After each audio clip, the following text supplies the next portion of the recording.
myself away.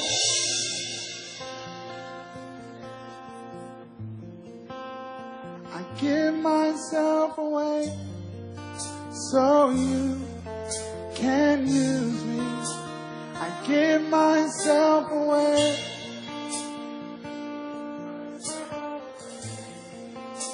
I give myself away so you can. Come on, let him know. I give myself.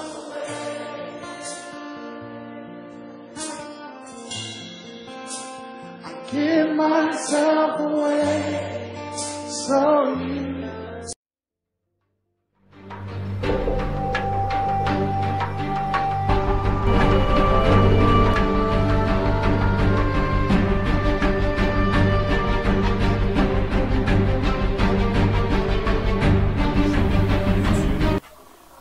Du Seigneur soit avec vous dans vos maisons, vous qui nous allons entretenir au sujet à propos d'un petit sujet qui sera délicat et qui aidera quelqu'un qui se trouve dans une situation un peu difficile, une personne qui est sous un état où il ne sait pas s'en sortir, qui se pose beaucoup de questions au sujet de sa maladie, au sujet de son problème.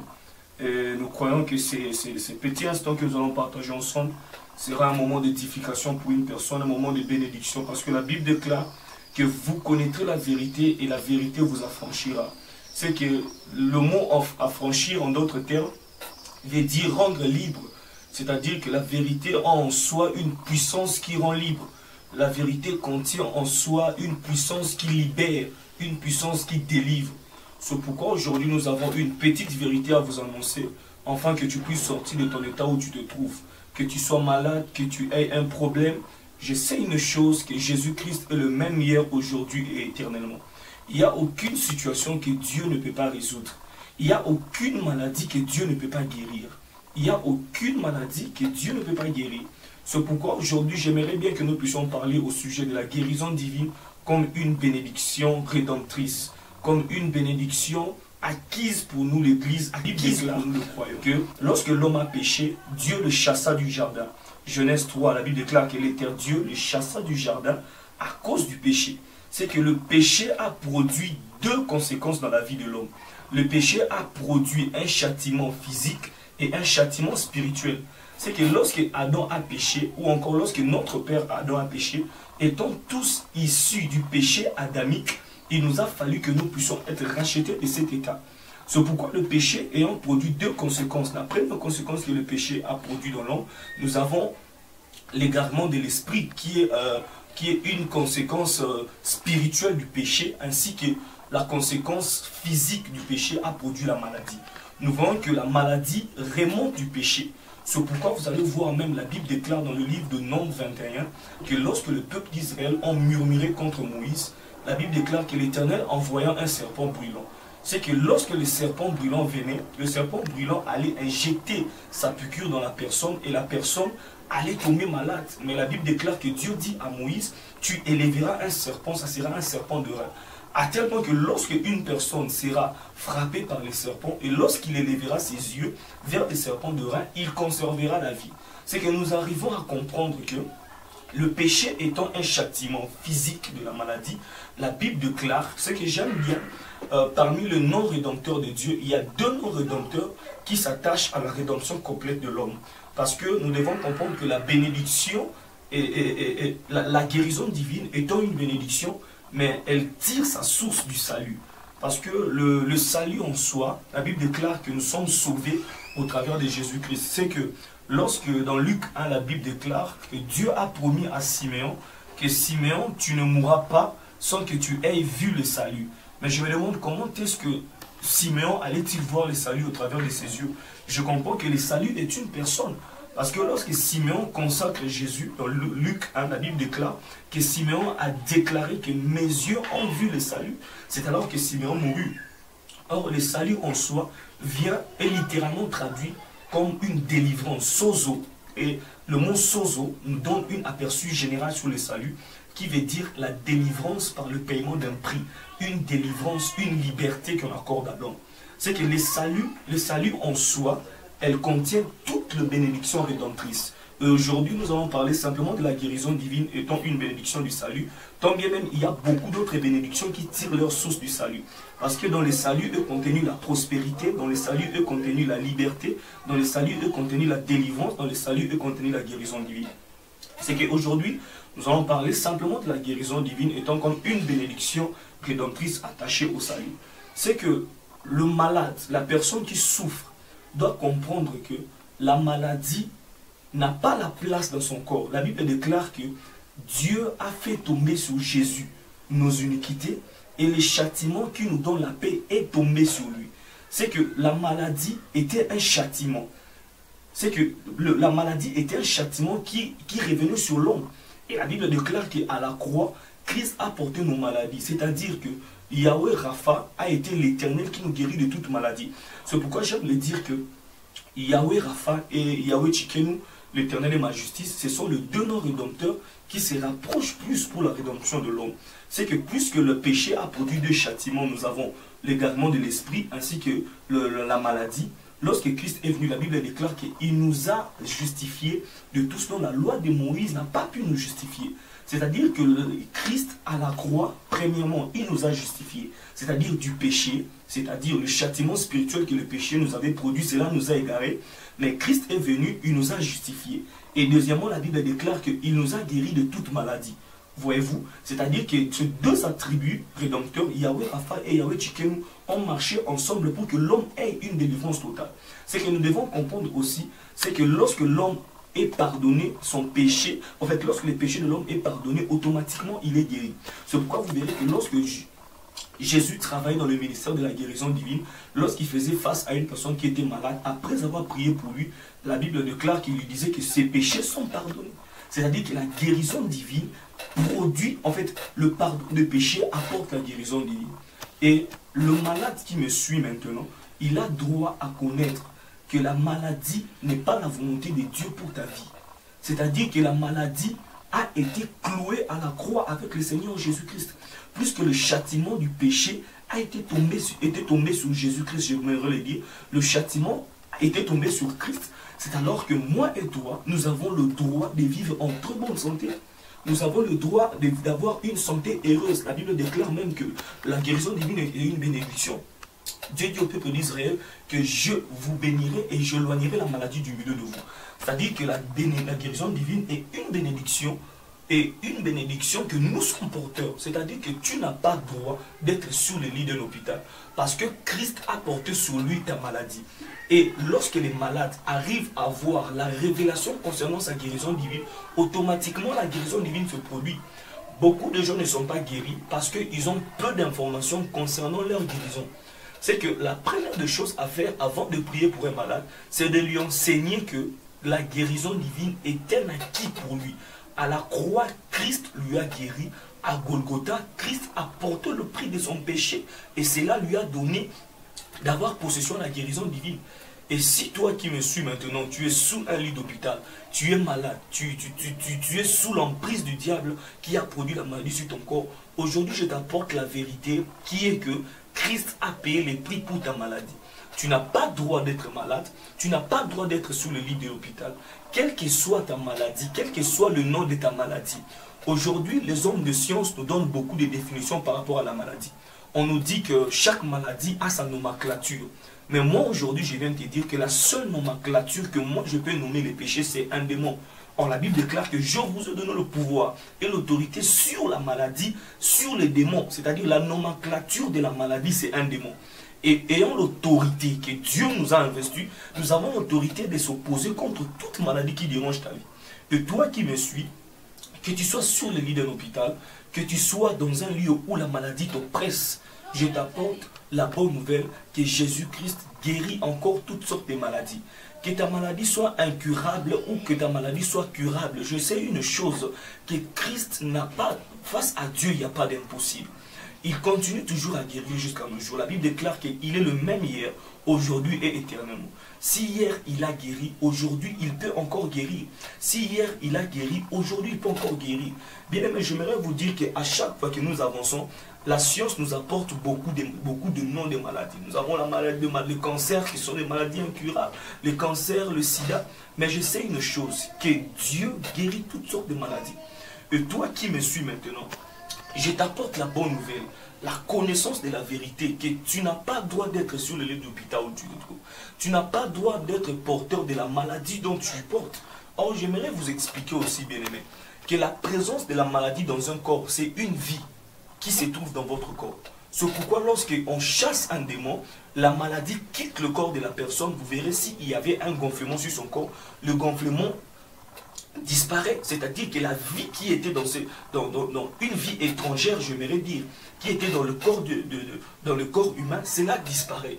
Pourquoi? Parce que la puissance de la guérison vient enfin de détruire la vie qui était dans l'homme et lui donner une autre vie qui est le Zoé. C'est-à-dire qu'aujourd'hui, toi qui m'écoutes, toi qui suis cet audio, partout où tu te trouves, quel que soit le nom de la maladie qui est sur toi, que ce soit le cancer, que ce soit le sida, quel que soit le nom dont la médecine le donne, moi je le nomme comme un démon. Et aujourd'hui, Dieu est capable de te guérir.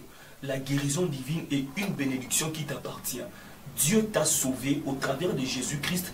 Tu as reçu le salut. Le salut ne te donne pas seulement d'avoir des millions, mais le salut te permet d'avoir aussi une bonne santé. Le salut te permet d'être en très bonne santé en tant qu'un enfant de Dieu. Tu mérites d'être en bonne santé. Tu mérites de vivre heureuse. La Bible déclare que dans leur détresse, ils crièrent à l'Éternel et l'Éternel leur envoya la parole et la parole leur guérit. C'est-à-dire qu'avant que la guérison divine puisse s'installer dans ton corps, la parole doit premièrement demeurer en toi. Parce que la parole qui guérit, la Bible déclare que l'Éternel leur envoya la parole et cette parole a produit la guérison dans leur corps. Or, la parole en soi est une sémence. C'est qu'avant que tu sois guéri, tu dois être informé au travers de ta guérison. Parce que tu ne peux pas être guéri sans pourtant avoir la foi de la guérison divine. Il y a une foi qu'il nous faut pour être guéri. J'aime bien la manière dont la Bible Seigneur définit la foi. Il dit que la foi est la seule façon de posséder tous nos désirs. C'est-à-dire que toutes les bénédictions spirituelles se possèdent au travers de la foi. La foi est la seule clé qui nous donne d'accéder dans le domaine surnaturel. Tu ne peux pas avoir une bénédiction quelconque sans pourtant avoir la foi. La Bible déclare même dans le livre de Romains que si tu crois le Seigneur comme ton Seigneur et ton Sauveur, si tu le confesses de ta bouche, c'est-à-dire que la foi agit dans chaque domaine de la vie du croyant.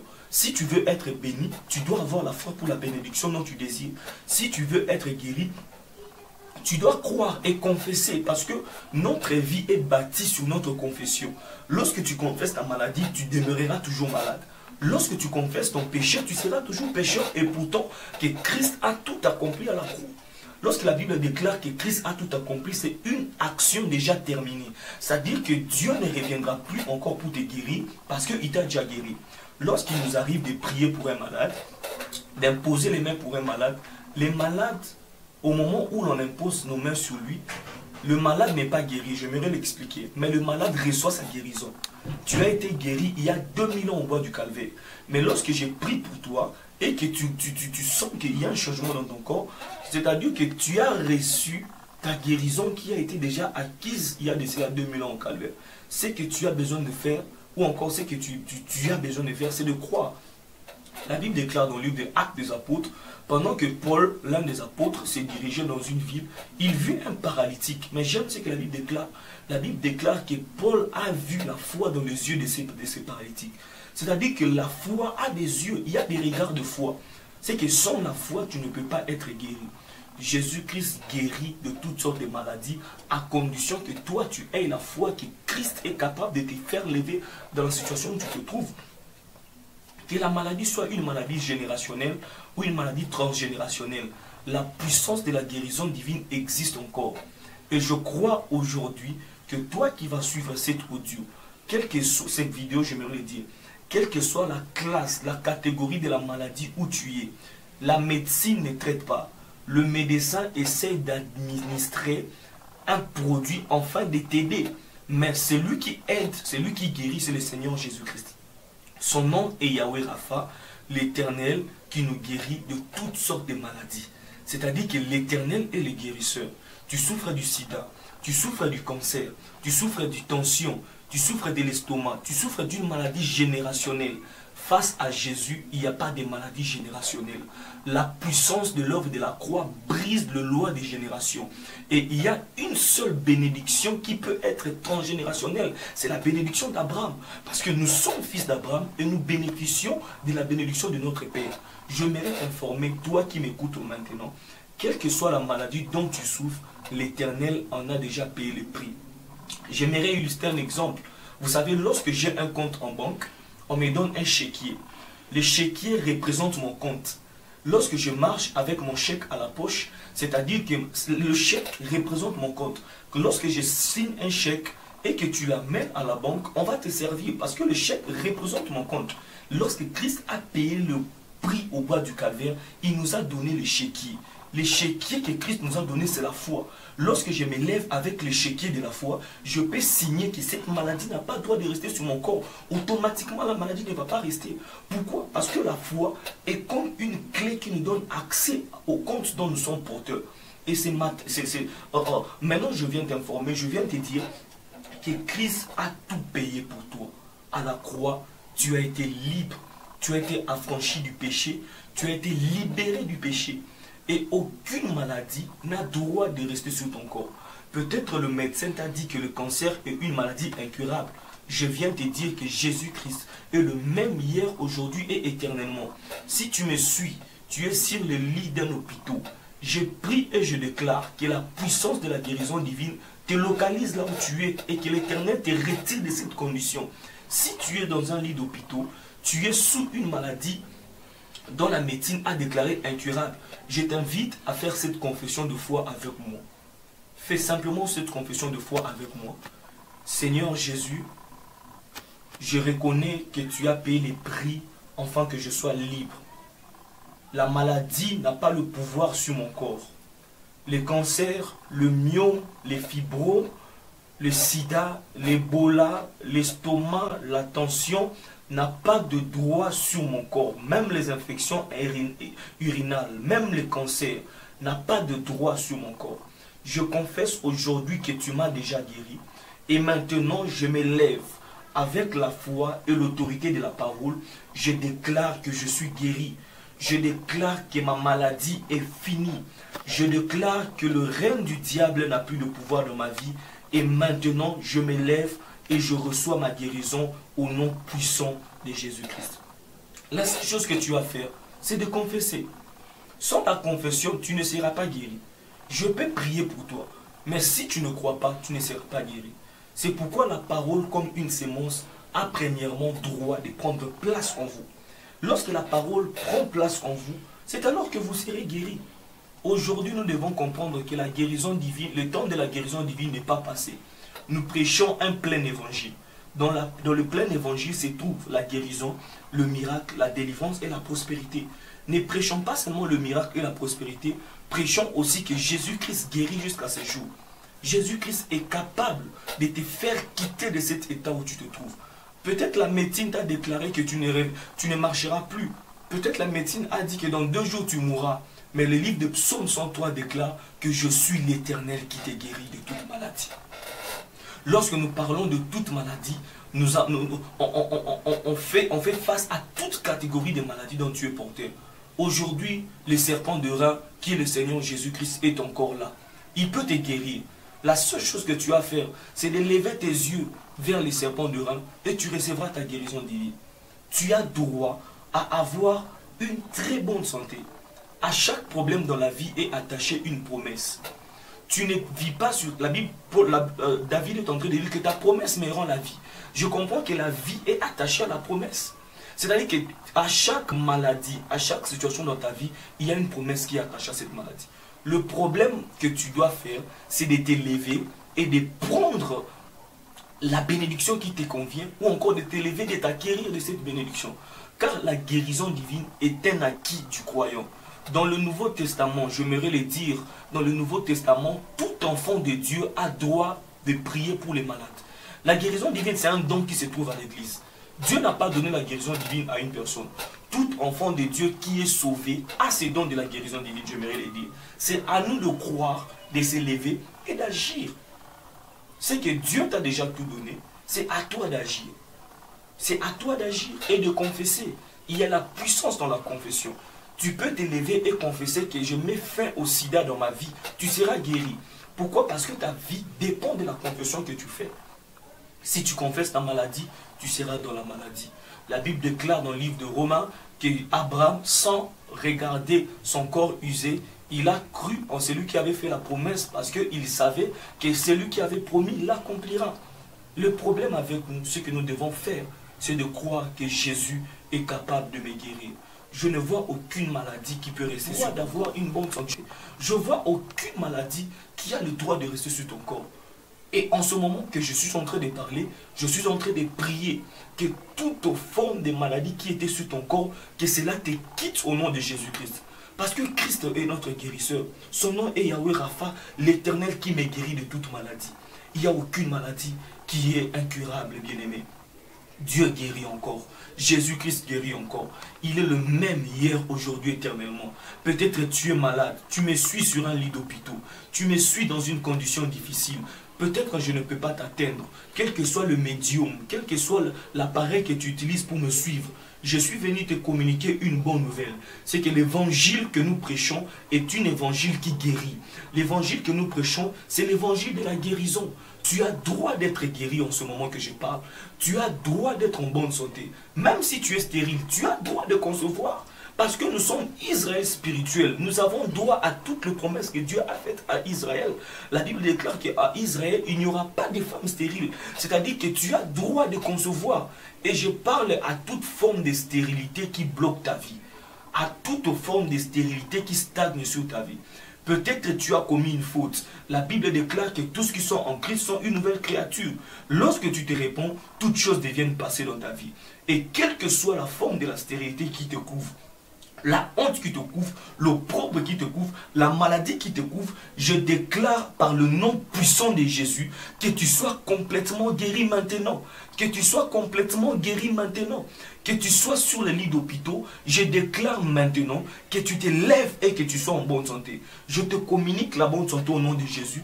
Je te communique la bonne santé au nom de Jésus. Je te communique la bonne santé au nom de Jésus. Et je t'informe que Jésus guérit encore. La bénédiction rédemptrice qui est la guérison divine t'appartient.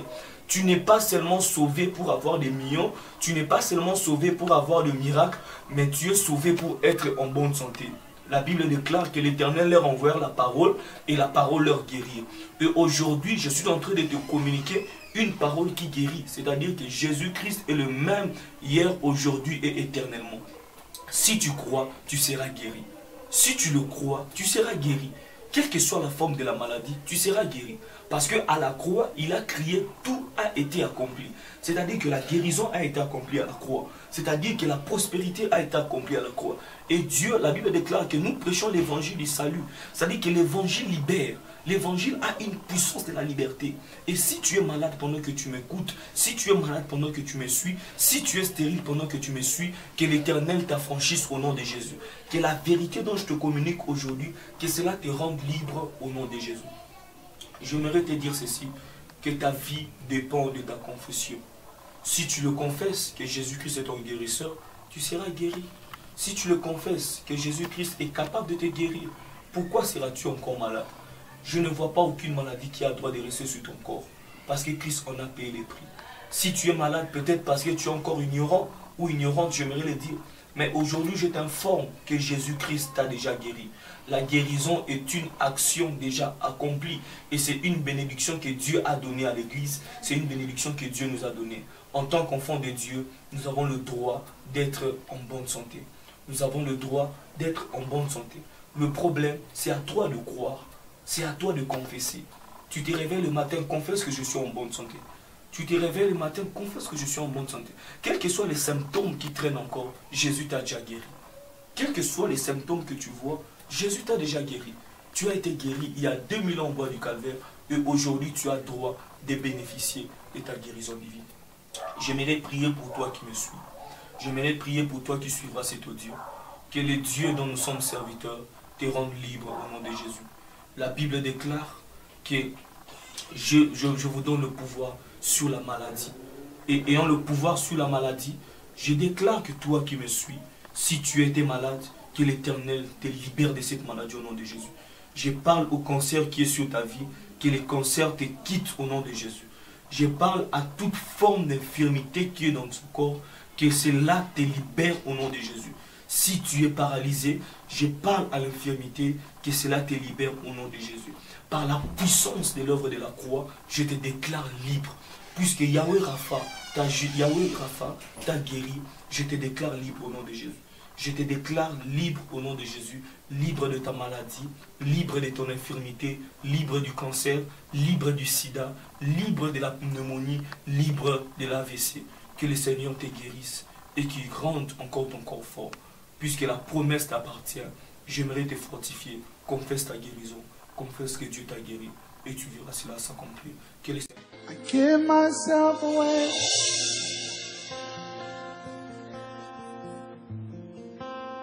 I give myself away so you can use me. I give myself away.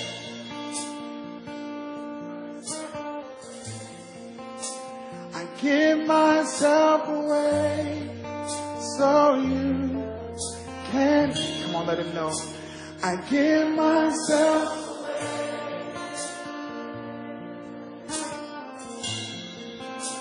I give myself away so you